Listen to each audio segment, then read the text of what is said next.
You're watching India Today. I'm Nabila Jamal. We're taking you through all the live updates coming in from the BRICS summit. Russia hosting the summit with Prime Minister Narendra Modi, who's just landed for the BRICS summit. Gaurav Sawant, my colleague, who's right on the ground to give us a lot more. Well, Modi lands for this BRICS summit. His plane touches down in Kazan. Prime Minister Modi's big bilateral with Putin and Xi is likely on the cards. Gaurav Sawant to bring us this ground report. साफ तौर पर दर्शाता है।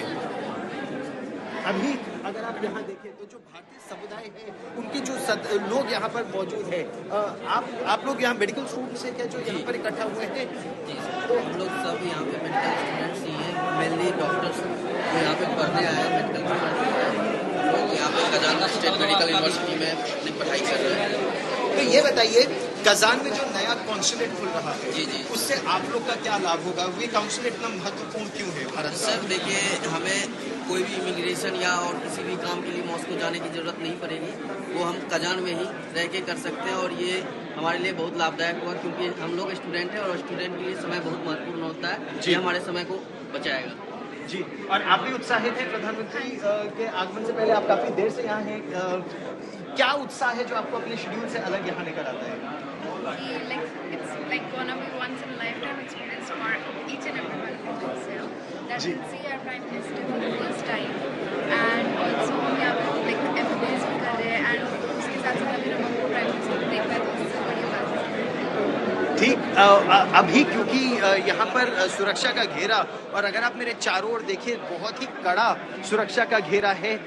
ये यहाँ रूस की police और रूस की एजेंसीज का एक अलग सुरक्षा चक्र है और उसके बाद जो एसपीजी है, भारतीय सुरक्षा कर्मी, वो वहाँ तैनात है और एक पूरी लाइन है जिसके पीछे केवल भारतीय समुदाय के लोग और रूसी लोग जिनकी भारत की संस्कृति, भारत की कला, भारत के इतिहास और उसमें उनकी दिलचस्पी है। जैसे यहाँ कुछ इंडोलॉजिस्ट्स आए हैं, कुछ ऐसे थे जो जुलाई में प्रधानमंत्री नरेंद्र मोदी से मिले थे, कुछ ऐसे जो उस समय नहीं मिल पाए थे, मिलना बहुत चाहते हैं, कुछ ऐसे कलाकार जिनका कुचिपुड़ी नृत्य हो, भरतनाट्यम नृत्य हो, उड़ीसी नृत्य हो, उसमें उनकी दिलचस्पी है। तो ये सब लोग प्रधानमंत्री नरेंद्र मोदी के सामने परफॉर्म भी करेंगे, उनसे मिलना भी चाहते हैं। और यहाँ का जो बिजनेस कम्युनिटी है, देखिए व्यापार से जितना संबंध बढ़ता है वो बहुत कम और चीजों से बढ़ता है और उस व्यापार के संबंध को और बढ़ाने में इनकी बहुत बहुत महत्वपूर्ण भूमिका है। कजान की अगर बात करें तो ये बहुत एक तो थर्ड लार्जेस्ट सिटी होने के साथ साथ एक तरह से देखा जाए तो आर्थिक दृष्टि से ये बहुत महत्वपूर्ण शहर है रूस का। इसे ततारिस्तान, ये ततारिस्तान का एक भाग है, ऐसा लग रहा है। कुछ यहाँ नजर आ रहा है, कुछ कलाकार हैं जो प्रधानमंत्री के लिए परफॉर्म करेंगे, कुछ और लोग हैं जो प्रधानमंत्री से मिलने के लिए यहाँ आए हैं और आप यहाँ देख सकते हैं। देखिए, आप यहाँ देखकर आपको लगेगा नहीं कि आप रूस में हैं, इतने अधिक संख्या में तिरंगे यहाँ पर लहरा रहे हैं। हालांकि कुछ लोगों के हाथ में रूस का भी झंडा है, लेकिन अगर आप इन तस्वीरों को ऐसे देखिए तो हर जगह तिरंगा ही तिरंगा आप देख रहे हैं।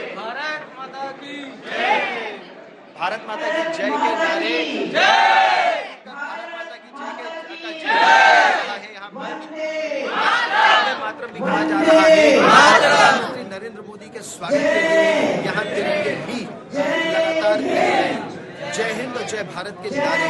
और ये जय हिंद और जय भारत, जब आप यहाँ के छात्रों से बात करें तो वो बताते हैं कि भारत का सम्मान इस क्षेत्र में बहुत बहुत ज्यादा है, क्योंकि जो लोग यहाँ करते हैं न केवल वो भारत में जाके प्रैक्टिस करते हैं। डॉक्टर साहब ये बताइए, जब आप लोग डॉक्टरी कर लेंगे, भारत में तो आपको एक टेस्ट देना पड़ता है।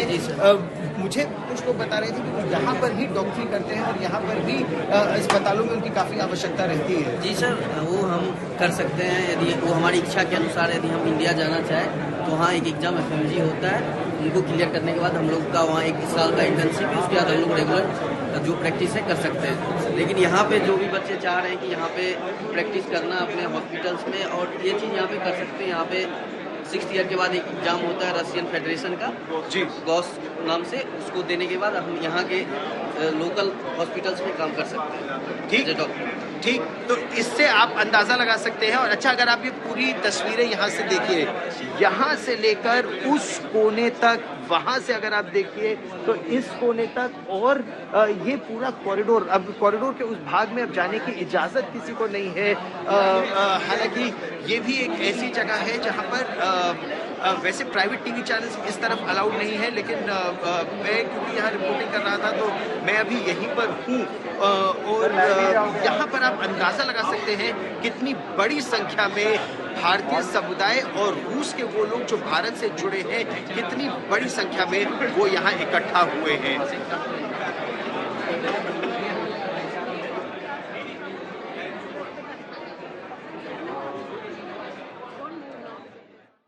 Well, that's Gaurav Sawant, who's just there where the Indian diaspora has assembled to welcome Prime Minister Modi. This is the 16th BRICS summit in Kazan that's taking place under Russia's chairmanship. So it's very important for Russia, certainly, as Russia looking to send out a statement flexing amid this war that it continues to have with Ukraine. Now, India is likely to have a bilateral meet with China. Modi-Xi bilateral is expected. It could be on the cards. There's no confirmation yet, but that surely will be the highlight for India as part of this BRICS summit. The 16th summit with the theme strengthening multilateralism for just global development and security. This is a theme of the 16th BRICS event. As Prime Minister Modi has arrived, meeting with the leaders there as Russian delegates are welcoming him in Kazan airport. These are live images that we are beaming for you. Certainly a big statement for Russia under Russian chairmanship. This BRICS summit, 16th BRICS summit, that's come together to hold several issues, global issues that will be discussed in depth.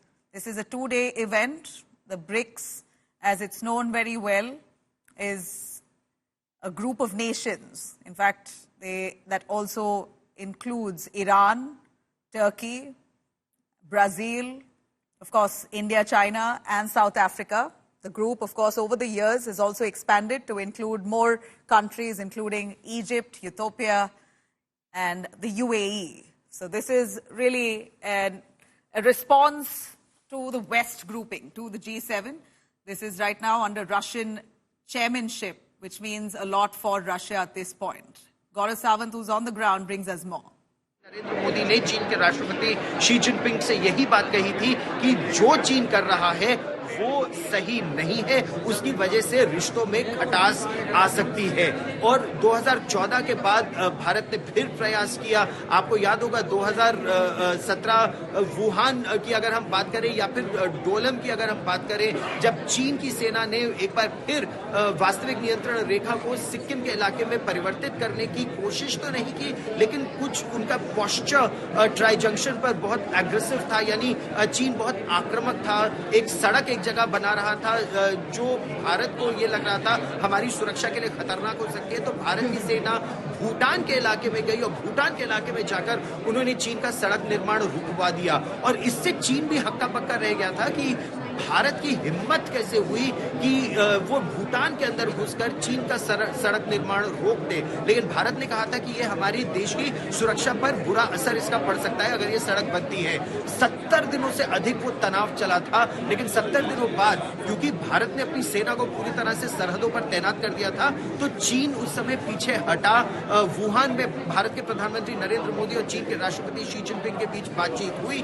फिर ये लगा कि रिश्ते सुधर रहे हैं, लेकिन 2020 में फिर चीन की सेना, और इस बार चीन की सेना पूर्वी लद्दाख के इलाके में आई। अगर आप डेप्सांग से लेकर डेमचौक तक देखें तो चीन की सेना कई जगहों पर बहुत आक्रामक तरीके से आगे बढ़ी, जिसकी शुरुआत पेंगोंगसो झील के उत्तरी छोर पर फिंगर 8 से फिंगर 4 तक चीन की सेना आगे बढ़ गई थी, और उनको खदेड़ने के लिए फिंगर 2 से फिंगर 4 पर भारतीय सेना के जवानों ने उनको खदेड़ा। और गलवान में तो क्लैशेस हो गए थे, जिसमें भारत के एक कमांडिंग अफसर समेत 20 सिपाहियों ने अपने प्राणों का सर्वोच्च बलिदान दिया। चीन की तरफ से बात करें तो उन्होंने एक कमांडिंग ऑफिसर समेत 5 सिपाहियों की मौत की पुष्टि की कुछ समय बाद। साथ, लेकिन यही रूस की वायर एजेंसी टास के मुताबिक चीन के 44 सिपाही उस ऑपरेशन में मारे गए थे। लेकिन उसके बाद से 2020 से 2024 तक ये तनाव चलता रहा। बीच में चीन के विदेश मंत्री ने काफी प्रयास किया कि सीमाओं पर विवाद चलता रहे लेकिन आर्थिक संबंध सुधर जाए। उन्होंने कहा कि सीमाओं के विवाद को भावी पीढ़ियों के लिए छोड़ा जा सकता है, वो सुलझा लेंगे। लेकिन भारत तस से मस नहीं हुआ। भारत अपने रुख पर कायम रहा, चाहे प्रधानमंत्री नरेंद्र मोदी हो, विदेश मंत्री डॉक्टर एस जयशंकर हो, राष्ट्रीय सुरक्षा सलाहकार अजीत डोभाल हो। चीन के साथ हर बातचीत में भारत ने बस एक चीज कही कि अगर सीमाओं पर शांति नहीं है तो आर्थिक संबंध देशों के सुधर नहीं सकते। और चीन के विदेश मंत्री वांग यी ने, चीन के और नेताओं ने यह कहा कि आर्थिक संबंध हम सुधारते हैं, जो सामरिक संबंध है या सीमाओं पर जो तनाव है उसको बाद में देखते रहेंगे।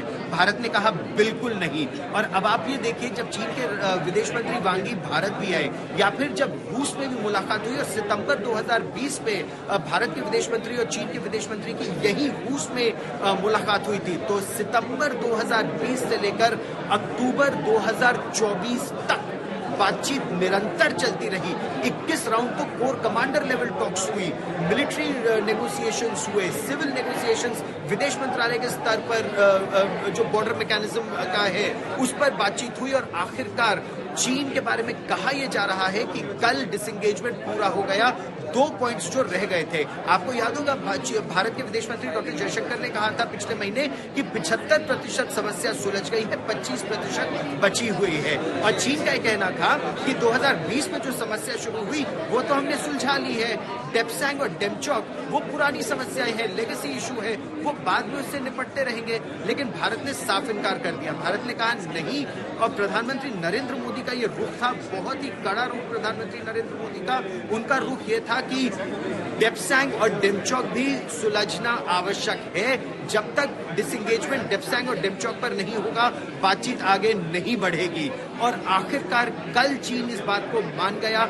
डेप्सैंग और डेमचौक में भी डिसएंगेजमेंट हो गया है, यानी दोनों सेनाएं जो बिल्कुल जैसे चीन की जो सेना थी वो भारत को रोक रही थी पेट्रोल पॉइंट तक जाने के लिए, राकी नाला का जो इलाका है या वाई जंक्शन का जो इलाका है उसको पार करके हम अपने पेट्रोल पॉइंट्स तक जाए। चीन की सेना उसे रोक रही थी। भारत की सेना चीन की सेना को रोक रही थी कि वो बुटसे तक अपने पेट्रोल पॉइंट तक ना आ सके। तो जब दोनों ही सेनाएं एक दूसरे को रोक रही थी, और यही बात दक्षिण में यानी पूर्वी लद्दाख के दक्षिणी छोर में डेमचौक में भी यही बात हो रही थी। भारत की सेना चीन को रोक रही थी, चीन की सेना भारत को रोक रही थी। अब कहा यह जा रहा है कि दोनों ही सेनाएं डिसएंगेज हो गई हैं। हम अपने पेट्रोलिंग पॉइंट्स तक जाएंगे, चीन अपने क्लेम लाइन तक आएगा, लेकिन दोबारा गलवान ना हो जाए, दोबारा तनाव ना बढ़ जाए, दोबारा सेनाएं एक दूसरे से भिड़ ना जाएं, जैसे पेंगोंगसो में भिड़ गई थी। उसके लिए नए कॉन्फिडेंस बिल्डिंग मेजर्स और नए मैकेनिज्म्स पर चर्चा होगी। और संभवतः आज यहाँ पर जो ब्रिक्स पे वार्ता शुरू होगी, जो बायलैटरल होगा अगर भारत और चीन के बीच, तो अगर वो बायलैटरल होता है उससे दिशा निर्देश भारत और चीन के राष्ट्राध्यक्ष, भारत के प्रधानमंत्री और चीन के राष्ट्रपति वो उनको दे सकते हैं कि अब उस पर वो बात सुलझ जाए। अब हम उस इलाके में आ रहे हैं जहां पर मीडिया को आने की अनुमति है। आपकी अनुमति हो तो मैं भी आ जाऊं यहाँ पर। और इन छात्र छात्राओं से भी हम यहाँ बात करेंगे जो मेडिकल के छात्र छात्राएं यहाँ पर बड़ी संख्या में है। तो अब नमस्कार दोस्तों, एक बार